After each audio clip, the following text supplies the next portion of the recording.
नमस्कार दोस्तों, मैं अंकुर उपाध्याय स्वागत करता हूं आप सभी का आपके अपने YouTube channel share market analysis में।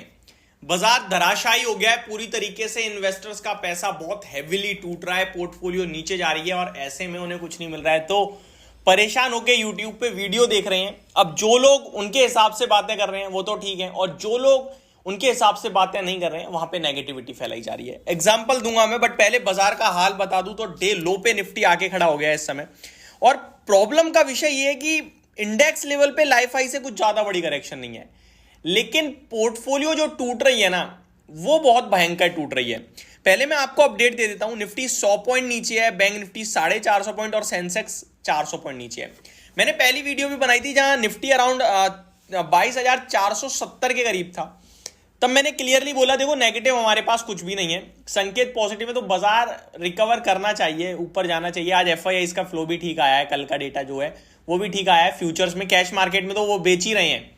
प्रॉब्लम अगर कुछ है तो वो ये कि बायर तो खत्म हो गया है, चाहे वो डीआईआई हो वो भी नहीं लेके जा रहे हैं, और रिटेल कैटेगरी तो डर गई है इस समय, और सेलिंग कंटिन्यू एफआईआई की तरफ से बरकरार है जो कि बाजार को नीचे घसीटने का काम कर रही है। अब ऐसे में कुछ लोगों के कमेंट हैं कि भाई आपका एनालिसिस बिल्कुल ही गलत जा रहा है, पोर्टफोलियो नीचे जा रहा है, बाजार टूट रहा है। मैं आपको एक बात बताना चाहता हूं, मैंने तो ये बोला नहीं बाजार ऊपर जाएगा, पहली बात। और दूसरी बात, बाजार जो टूट रहा है ना, इसके पीछे एनालिसिस करने लायक कोई चीज है ही नहीं मेरे भाई। आप मेरे को बताओ कि बाजार क्यों टूट रहा है। मैं वीडियो बना रहा हूं, मैं आपको बता रहा हूं कि बाजार टूटने के पीछे एक सिंगल रीजन नहीं है, एक सिंगल रीजन। मार्केट में ये सेलिंग है, जो पहली वीडियो में भी कहा था आपसे। बाजार में जो डिप आ रही है वो बिकवाली की वजह से आ रही है, और बाजार किसी भी वक्त बाउंस बैक मारेगा बड़ा हैवी, मैं आपको ये भी कह सकता हूं। ये मेरा व्यू है और ये मेरा एनालिसिस है, और इस पे हम और आप बात करेंगे, आज नहीं तो कल नहीं तो परसों, कि बाउंस बैक आएगा। क्योंकि ये जो सेलिंग आ रही है ना, ये सेलिंग किसी खबर के द्वारा नहीं है, किसी इवेंट के द्वारा नहीं है, कोई रीजन नहीं है, किसी पर्टिकुलर स्टॉक ने नहीं गिराया मार्केट को। मार्केट टूट रहा है बस, और टूटने के पीछे केवल एक ही कारण हो सकता है, कंफर्म नहीं है, वो ये कि कोई बेच रहा है, और कोई में क्या, एफआईआई है। कैश मार्केट में कंटिन्यू सेलिंग चली रही है, फ्यूचर्स में भी बड़ा बेच देते हैं किसी दिन, जिस दिन उनका मन करता है, बाजार को तोड़ देते हैं। अगर आप एक्चुअली में मार्केट को एनालिसिस करोगे तो आप क्या देखोगे, ग्लोबल मार्केट देखोगे, वो पॉजिटिव है। अमेरिका दूसरे दिन रैली कर रहा है, फ्राइडे भी भागा, कल भी भागा।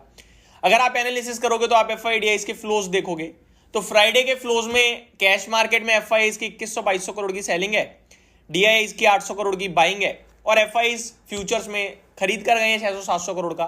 तो ठीक है, वहां पे कोई न्यूट्रल वहां से डेटा है। ओवरऑल ग्लोबल मार्केट ठीक है, सेंटीमेंट्स ठीक है, तो फिर बाजार तो ऊपर जाना चाहिए, लेकिन नहीं जा रहा है क्योंकि सेलिंग चल रही है एफआईआई से। अभी आपको क्या करना है क्या नहीं करना है इस पे आता हूं मैं। देखो, स्टॉक्स लेवल पे हो रहा है बड़ा बुरा हाल, सिंपल क्रिस्टल क्लियर चीज ही है।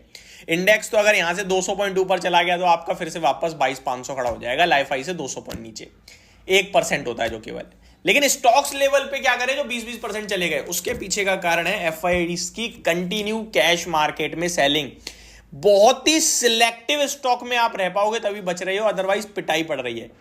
और ये चीज मैंने अपने व्यूअर्स के साथ जनवरी 2024 में ही कह दी थी भैया, कि इस साल पैसा नहीं बनने वाला, मार्केट कुछ भी करती रहे, इंडेक्स कुछ भी करे, लेकिन स्टॉक टूटेंगे, बड़ी तेजी हो चुकी है। और इस बार के क्वार्टरली अर्निंग्स देख लो ना, 10 में से एक कंपनी ऐसी मिलेगी जिसके quarter on quarter, year on year basis दोनों जगह प्रॉफिट बढ़कर आ रहा है। अदरवाइज क्या हो रहा है, क्वार्टर ऑन क्वार्टर घट रहा है, ईयर ऑन ईयर बढ़ रहा है, या फिर ईयर ऑन ईयर घट के आ रहा है, क्वार्टर ऑन क्वार्टर बढ़ रहा है, या फिर ये हो रहा है कि अनुमान से कम आ रहे हैं। तो जो तीनों पैमाने पे अच्छे नंबर हों, वो 10 में से मैक्सिमम लेवल पे एक या डेढ़, 2 कंपनी ज्यादा से ज्यादा मिल रही है, इससे ज्यादा नहीं मिल रही है। तो अर्निंग्स में भी थोड़ा डिफेक्ट आ रहा है। मिड कैप स्मॉल कैप दम तोड़ रहा है।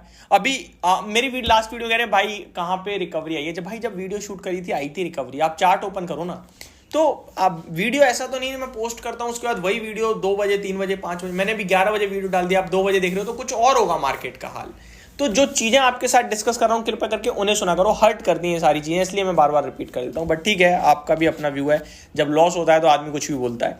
अभी हम mid cap small cap continue टूट रहे हैं, और ये आपके साथ कितनी बार किसने कवर नहीं करा कि मिड कैप स्मॉल कैप के वैल्यूएशन उतने हाई हो गए हैं, मजा नहीं है। लार्ज कैप में सेफ्टी बनेगी, लार्ज कैप में सेफ्टी बनेगी, बट नहीं आ रही है चीजें समझ में, तो क्या कर सकते हैं।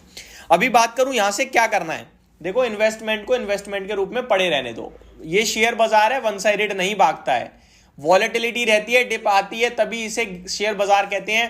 देखो एक चीज हमेशा याद रखना, risk equals to growth, simple. अब रिस्क को आप कैसे टैकल करते हैं? देखो रिस्क 1000 तरीके की होती है। रिस्क तो जुए में भी है कि आप एक बार में 10,000 लगाओ, 10,000 आ जाएंगे, नहीं चले गए, वो है जुआ। उसे रिस्क नहीं कहते, उसे पागलपन कहते हैं, बेवकूफी कहते हैं। एक है पूरी रिसर्च करी, कंपनी पे पैसा लगाया, शेयर का प्राइस नीचे आ गया, आने देना भाई, क्या बड़ी बात है। शेयर का प्राइस घट रहा है, कल को नहीं बढ़ेगा क्या? कंपनी खत्म हो गई क्या? ये एनालिसिस करके इन्वेस्टमेंट है। आप अगर कोई चीज लेते हो, इन्वेस्ट करते हो कहीं भी, आप कौन कौन सी है, गोल्ड खरीदते हो क्या? कभी उसका प्राइस देखते हो खरीदने के बाद? नहीं, लेके बैठ गए, बढ़ा बढ़ता ही रहेगा, पता है, बस सिंपल। जिसमें उसमें तो इतनी लिक्विडिटी भी नहीं है। आप आज गोल्ड खरीद के लाओ, कल बेचने जाओ, ट्रस्ट में आप लॉस खाओगे। और आप आज खरीद के लाओ, 3 महीने 6 महीने बाद बेचो, तब भी लॉस खाओगे। क्यों? मेकिंग चार्जेस, टैक्स वगैरह इतना सब लग जाएगा, वो एडजस्ट करके आप लॉस में आ जाते हो। लेकिन वहीं शेयर का बाजार में आप स्टॉक आज खरीदो, आपको अब भी बढ़ा चाहिए, ऐसा नहीं होता ना भाई, समय देना पड़ता है। स्टॉक मार्केट में पेनी स्टॉक लोगे तो वो जुआ एक तरीके से। आप क्वालिटी कंपनी खरीद के बैठे हो तो बनेगा ना पैसा, बिल्कुल बनेगा, कहीं ना कहीं बनेगा। और पोर्टफोलियो का मतलब होता है डाइवर्सिफिकेशन। आज एफएमसीजी लीड कर रहा है ही नहीं, लेकिन किसी के पास एफएमसीजी बीते 6 महीने 2 साल में चला नहीं, क्योंकि होता तो पैसा बनता ना। फार्मा, एफएमसीजी, आईटी, ये कॉम्बिनेशन है भाई, रियल एस्टेट, ये कॉम्बिनेशन है, ये सब आपके पास होने चाहिए पोर्टफोलियो में। तो अब क्या करें क्या ना करें, इंतजार करो। लॉस हो रहा है मुझे पता है, लेकिन अगर यहां पे पैसा नहीं, देखो एक्चुअली में लॉस और प्रॉफिट तब होता है जब आप बुक कर लो। अभी चल रहा है, चलने दो, और नीचे आ सकता है, बिल्कुल आ सकता है। आज तीसरे चरण की सबसे हैवी वोटिंग है, कुछ नेगेटिव आया और टूट जाएगा, पॉजिटिव आया तो बाउंस बैक भी तेज आएगा, और बाउंस बैक के चांसेस बन रहे हैं क्योंकि ग्लोबल ठीक है अभी तक, तो वो किसी वक्त उछाल मार सकता है। लेकिन इंडेक्स पे मारेगा, स्टॉक्स पे मारेगा, वो देखने वाली बात है। तो ये मैं आपको समझाना चाहता हूं कि ज्यादा परेशान ना होइए, टेंशन मत लीजिए, बाजार है, ऐसी चीजें चलती हैं और मार्केट में थोड़ी प्रॉब्लम रह सकती है। तो ये मेरी तरफ से आपके लिए एक अपडेटेड वीडियो थी, होप आपको सारी चीजें समझ में आई होंगी। Thank you so much for watching this video, have a great day guys.